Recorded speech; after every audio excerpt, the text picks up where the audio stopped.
సర్వాధికారం ఇవ్వబడి ఉన్నది. కాబట్టి మీరు వెళ్ళి సమస్త జనులను శిష్యులనుగా చేయడం. కాబట్టి మీరు పరిశుద్ధాత్మ యొక్క నామములోనికి వారికి బాప్తిసం ఇచ్చుచు నేను మీకు ఏ ఏ సంగతులను ఆజ్ఞాపించుకునో వాటినన్నిటినీ గైకొనవలనని. 4వది వృద్ధాప్యం. ఈ 4 దశల్లో లైఫ్ అన్నదే ఒక్కో దశలో ఒక్కో రీతిగా మార్పు చెందుతూ ఉంటుంది. బాల్యము మనకు తెలిసి తెలని వయసు, కౌమాల్యము అప్పుడప్పుడే ఒక గురి, ఒక గమ్యము, ఒక నిర్దేశము ఏర్పరచుకోవాల్సిన వయసు. 4వది వృద్ధాప్యం అనేటప్పటికి మనం వివాహం చేసుకుని భార్య భర్తతో ఉన్నాడు నికోదేము అనేది. అతను రహస్య క్రైస్తవుడు, అంటే ఈ యేసుక్రీస్తుని అంగీకరించడానికి మనసు కలిగిన వాడే. కానీ అతడు యూదుడైనందున యూదా సమాజం ఏదైనా అంటారేమో, శాస్త్రులు పరిచయాలు ఏమని అంటారేమని వాళ్ళందరూ కూడా ఏం చేసేవారంటే ఆయన రహస్య క్రైస్తుడిగా ఉండేవారు. ఎవరు? నికోదేము. కానీ ప్రసన్న కుమార్ అంట దగ్గరికి రహస్యంగా వచ్చి, అయ్యా నేను పుట్టాలంటే ఏం చేయాలి అంటాడు అన్నమాట. ఆల్రెడీ భూమి మీద పుట్టాడు, కానీ పుట్టడం అంటే ఏంటండి? దేవుడు అంటాడు, ఒకటి నీటి మూలంగాను ఆత్మ మూలంగాను జన్మించాలి. నీటి మూలంగా అంటే ఇప్పుడు మనం తీసుకుంటున్న బాప్తీసం. ఎవరైతే ఈ నీటి బాప్తీసము తండ్రి కుమార పరిశుద్ధాత్మ నామములో, ఇందా మనం చదవం కదా, తండ్రి యొక్కయు కుమారుని యొక్కయు పరిశుద్ధాత్మ నామములోకి ఎవరైతే బాప్తీసం తీసుకుంటారో వారికి రెండో బాప్తీసం ఉంది, అనగా ఆత్మ బాప్తీసం. హల్లెలూయా. ఆత్మ బాప్తీసం అనగా అభిషేకం యొక్క బాప్తీసం.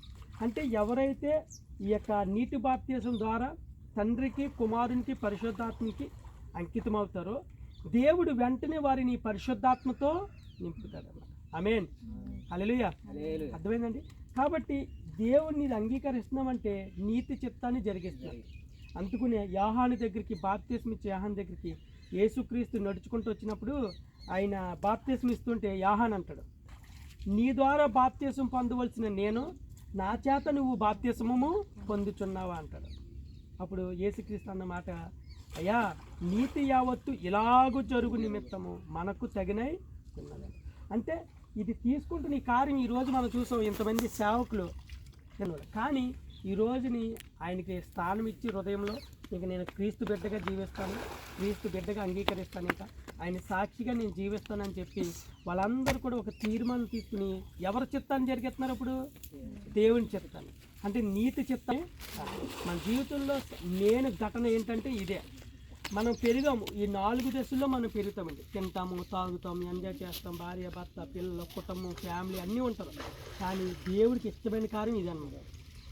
ఇది చేస్తామంటే ఎవరి చిత్తాన్ని మనం జరిగిస్తున్నాం? దేవుని చిత్తాన్ని. కాబట్టి చిన్న విషయం కానీ కాదు, ప్రేరేపించి చేయడానికి వాడు కొన్ని ప్రేరేపణ చేస్తూ ఉంటాడు. కానీ అలాంటప్పుడు ప్రతిసారి మనం మోకరించి ప్రార్థన చేసుకుని, ప్రభువా నాకు శక్తిని, నాకు మరలా ఏదైతే నేను వద్దు కాదని చీకొట్టి విడిచిపెట్టానో మరలా అవి నాకు నా మనసులోకి పదే వస్తున్నాయి. కాబట్టి ఇక్కడ నుండి అవి నా దరిచేరకుండా నాకు సహాయం చేయండి ప్రభు. దేవుడు ఈ కార్యాన్ని చూసినప్పుడు మిమ్మల్ని చాలా దీవిస్తాడు. ఓకేనండి. పరిశుద్ధుడా మీకు వందనాలు ప్రభా. అయ్యా నీ బిడ్డ జీవితంలో ఏదైతే మీరు జరిగిస్తున్నారో అది ప్రభా ఇక నుండి ప్రభా తన బిడ్డకి ఆశీర్వాదకరంగా మాట్లాడాలి. ఇది నీతి యావత్తు మేము జరిగిస్తున్న కారణం మీ బిడ్డ జీవితంలో అనుకోని మనుషులు మీరు జరిగిస్తున్నారు. ఇతను ఒలీవ వృక్షం వల్ల, ఖర్జూర వృక్షం వల్ల తాను తన కుటుంబం ఎల్లప్పుడూ సంతోషంగా ఆనందంగా ఉంటుంది. లక్ష్యం మీ కుటుంబ లక్ష్యాలకు నీ కుమారుని అప్పగిస్తూ యేసు అతి శ్రేష్టమైన మీ ప్రార్థనలు సమర్పిస్తున్నాం తండ్రి. నన్ను దాటిపోయే నా ఘటములన్నీయు దాటిపోయే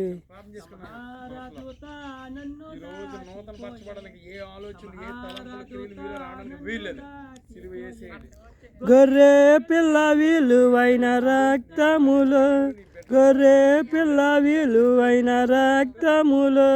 కడుగు నేను రక్షణ పొందేదన్, కడుగబడి నేను రక్షణ పొందేదన్. నా సంఘటములన్నీయు సంహారదూత నన్ను దాటిపోయే.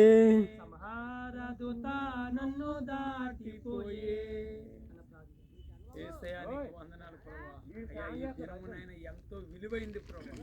అయ్యా పరలోకం నుండి మీరు మీ దేవదూతల సమూహం సంతోషించే దినం ప్రభా. అయ్యా మా ఆత్మీయ సహోదరుడు నాయన ప్రభా, అన్నగారు నాయన ప్రభా, సుధాకర్ గారిని బట్టి మీ పాదాల చెంతకు వచ్చి ఉన్నాం తండ్రి. మీరు కరుణించారు, కాపాడారు. మీ దాసునితో మాట్లాడి వాక్యం మాట్లాడుతుండగానే హృదయాన్ని నాయన ప్రభా మీరు మార్చారు ప్రభా. ఈ అన్నగారు నాయన ప్రభా దొమ్మేరు ప్రాంతంలో GST టీంకి కుడిభుజంగా ఉంది. అక్కడ ఏమేమి పనులు చేయాలి, ఏం చేయాలి ఆలోచన ప్రేరేపణ అన్న హృదయంలో ఇప్పుడే స్థాపించబడిన అయ్యా సంపూర్ణంగా నీ సొత్తు ప్రభా. ఏ దుష్టుడు కన్నుకు కానీ, దుష్టుడు అధికారం కానీ, అన్నగారి పైన కానీ, అన్నగారి కుటుంబం కానీ, అన్నగారి భార్య పైన కానీ, బిడ్డల పైన ఉండడానికి వీల్లేదు ప్రభు. అన్నగారు ఏ ప్లేస్లోకి వెళ్ళినా మీ సన్నిధి కాంతి అన్నపై ప్రకాశింప చేయమని పెడుతున్నాను. అయ్యా అన్నగారు చుట్టూ మీరు ఆవరించండి, అన్నగారి తలపై మీరు చేపించండి. ఇదిగో నూతన ఆరోగ్యము, నూతన బలం మీరు ఇస్తానన్నారు తండ్రి. ఇచ్చి మీరు సహాయం చేయండి. ఏసునామమున ప్రార్థించి పెడుతున్నాం తండ్రి.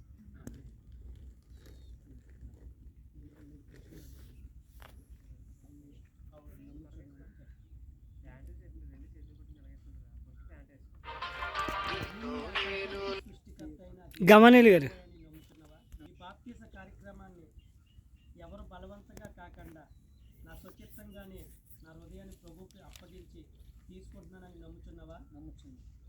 ఇక నుండి సమాజానికి, సంఘానికి సాక్షిగా జీవిస్తానని నమ్ముచున్నావా? నా భార్యను, నా బిడ్డలను సంఘంలోనూ ఒక పాత్ర పోషిస్తాను అని చెప్పి విశ్వసిస్తున్నావా? కాబట్టి నాకు ఇచ్చిన అధికారాన్ని బట్టి తండ్రి, కుమార, పరిశుద్ధాత్మ నామములో మీకు బాప్తిస్మము ఇచ్చుతున్నాను. ఏం పర్లేదు. సంగతములన్నీయు తీరిపోయే, సంహార దూత నన్ను దాటిపోయే. మామూలుగా రండి. దాటిపోయే గొర్రె పిల్ల విలువైన రక్తములో, గొర్రె పిల్ల విలువైన రక్తములో కడుగబడి రక్షణ పొందేదను. నా సంఘటములన్నీ తీరిపోయే, సంహార దూత నన్ను దాటిపోయే. సంహార దూత నన్ను దాటిపోయే. పరిశుద్ధుడా మీకు వందనాలు తండ్రి. మరొక్కసారి ప్రభావ నీ కుమారుని చేతికి అప్పగిస్తాం తండ్రి. నీ కృపగల హస్తాలకి ప్రభావ మీరు తీసుకోవడానికి వందనాలు తండ్రి. అయ్యా మీ చిత్తమైన నీతి యావత్తుని ఇక్కడ జరిగించినందుకు ఈ కుమారుడు జీవితంలో ఇక్కడ నుండి ఇది నూతన ఘట్టం నాయన, నూతన మలుపు తండ్రి. తన జీవితంలో ఏది చేపట్టినా అది ఆశీర్వాదకరంగా మార్చండి. తన అడుగు అయ్యా, తన ఆలోచన అంతా నీ చిత్తానుసారంగా ఉండడానికి సహాయం చేయండి. అయ్యా తన మీద ఇంకంటే ఎలాంటి చీకటి శక్తులు కానీ, ఎలాంటి ప్రభావం కానీ వేలుబడి చేయడానికి వీల్లేదు. నీ ఆత్మ కంచిలో ఉంటుంది అయ్యా. నీ బంగారు కంచి, నీ అగ్ని కంచివే. మీ దేవదూతలను కాపలాగా ఉంచండి. నీ బిడ్డను అంచులంచులు కాస్తుంటే తనకు ఇచ్చిన భార్యను, బిడ్డలను, తను చేస్తున్న ఒక వ్యవసాయం కానీ, వ్యాపారం కానీ సమస్తాన్ని వృద్ధిలోకి తీసుకుంటాను. ఎటువంటి నీ సాక్షిగా పరిశుద్ధుడిగా జీవించడానికి సహాయం చేయండి అయ్యా. ఒకవేళ సాతాను ఏమైనా శోధించినా వాటన్నిటిని కూడా దూరం చేసి విజయవంతంగా మీరు నిలబెట్టుకుని అడుగుతున్నారు అయ్యా. ఈ బిడ్డ పేరును ఇప్పుడే నీ జీవ గ్రంథంలో లెక్కించడానికి వందనాలు తెలియజేస్తాను. యేసు అతి పరిశుద్ధ నామములో ఈ ప్రార్థనలు సమర్పిస్తున్నాం తండ్రి. ఆమేన్. ఆమేన్. తండ్రి, కుమార, పరిశుద్ధాత్మ త్రియేక దేవుని దీవెన సదాకాలం నీకు తోడేయండి, నడిపించును గాక. యెహోవా తన సన్నిధి కాంతి నుండి తన కాంతి ప్రకాశింపజేసి నిన్ను కరుణించును గాక. యెహోవా తన ప్రకాశాంతిని నీ మీద ప్రకాశింప చేయును గాక. ప్రభులో మీరు ధన్యులన్నా. మళ్ళీ చేయమని మళ్ళీ 2 సార్లు మీరు మామూలుగా పడుకుని వచ్చండి. పట్టుకోన్నా కొంచెం బయట